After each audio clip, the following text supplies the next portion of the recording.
Hi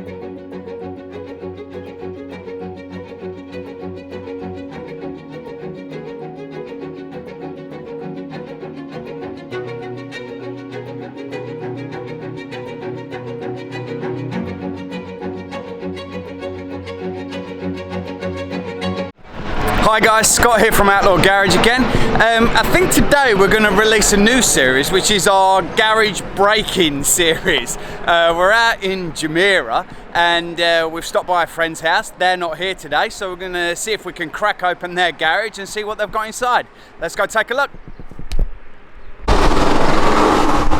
As we arrive, there's this sat outside for us. So it's a Gianarelli. So this car has been designed and built here in Dubai.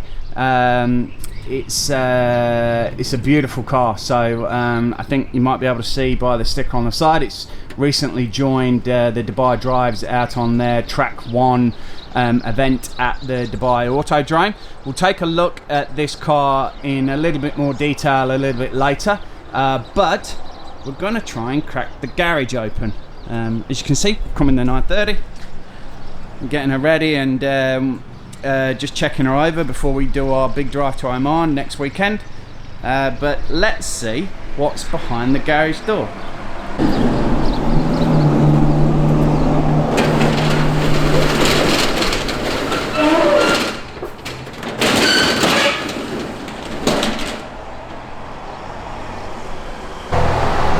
So this is what we're here to see today. This is the Runge FF001.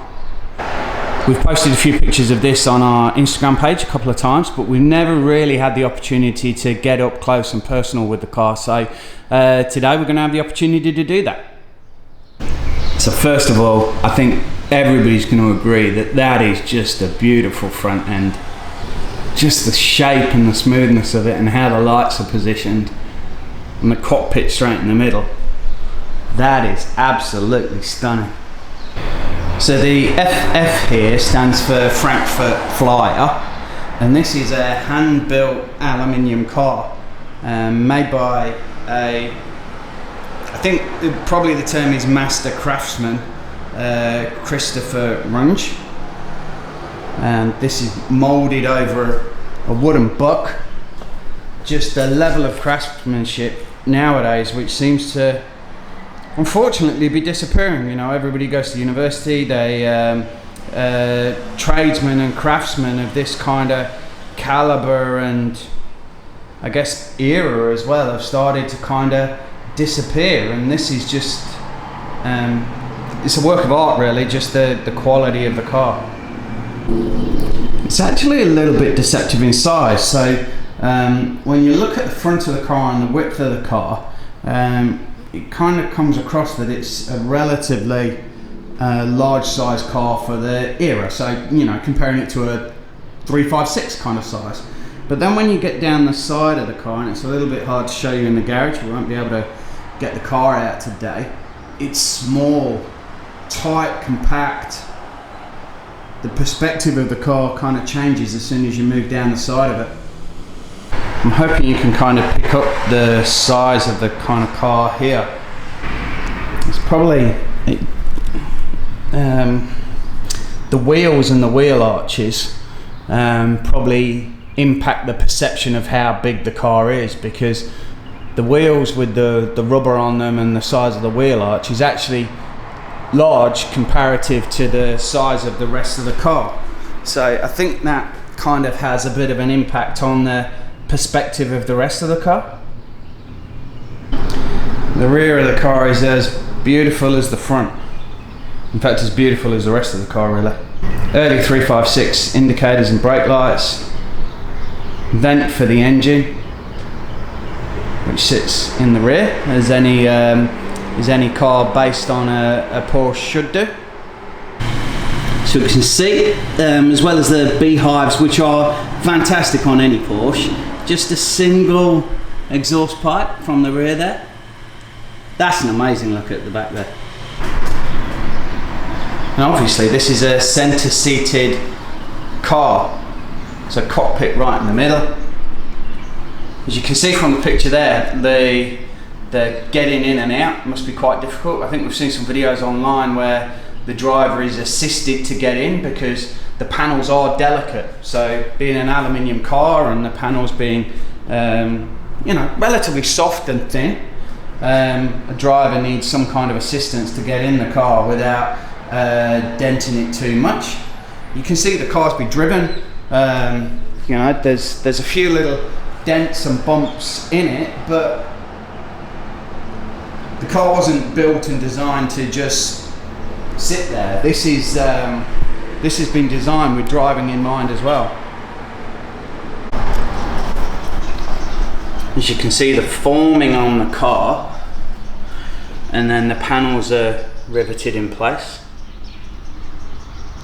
and then there are panel keys as well to unlock parts of the panel, and then this whole rear end lifts up so you can access the engine and the wiring, and then at the front there's the fuel tank as well, which also has the panel key.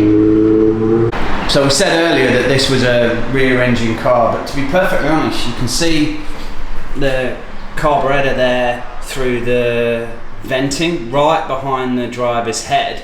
This is more of a mid-engine car, so I don't know if this has got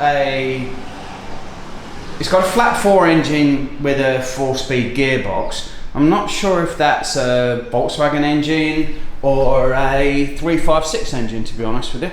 I think when we get this out on the road in the next couple of weeks, I think we'll take a bit of a closer look at that, but it must be an experience driving it, because with the carburetor right behind you there, and that is, the vent is right there, you must get this full driving experience with the steel chassis frame around you, the aluminium bodied car, and then the smell of the engine and the vibration of the engine right behind you as well. We've had the pleasure of doing videos lately which have been your classics or raw cars in their true essence. This is a driver's car, no driver assist, nothing along those kind of lines, and you get the full experience. It's not just about how you feel in the seat, how the steering wheel feels, but it's the smells, it's the sounds, it's the full experience, and this is what you get in this car. The seating position is very low, so that screen, although it's not very high, must provide you with the just enough protection for when you're driving. I don't think you need goggles like in the Bugatti we showed earlier, but this is beautiful. We've seen a few metal seats around lately. Obviously we've got them in the Outlaw 356 that we've got, and we've got them in the bread van. These ones look slightly more comfortable than we've got in the bread van. The angle looks really nice, and the green leather trim and padding on them looks fantastic. So we can see the handbrake down there on the left hand side of the driver. We've got the speedo on the left hand side there. That looks like the temperature gauge in the middle as well. And then we've got the tacho on the right hand side. The shifter is this really small shifter down on the right hand side of the driver. As you can see as well, like the safety setup with the fire extinguisher that is all wired in, that must go all the way through to the back of the driver. Obviously there's a good solid cage around the driver as well that we can see there. Harness seat belts as well, so not just a little lap belt, there is a harness in the car. So we've just spotted this. I think definitely the fuel tank's in the front. So I'm wondering if the car runs a dry sump setup for the oil. And this is where you fill the oil up. So for the top of the car, it does actually come with the top and what we probably refer to as kind of a casting top. So it's a hard top, but as you can see, there's no hinges or latches on it. So you have to get in the car, and then someone has to help you put the top on the car. So this is the roof. Again, all hand formed, hard aluminium, just absolutely fantastic quality. But once you get in the car, when somebody's helped you get in, the helper stays around and then they put the top on for you as well.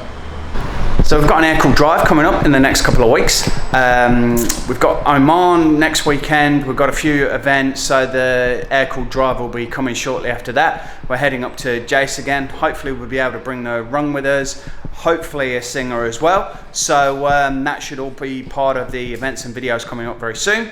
If you've got a garage that you would like us to break into, please drop a comment below or send us an email or contact us via our Instagram at Outlaw Garage 2013, and we'll catch up with you soon with a new video. Please like, subscribe, see you later guys.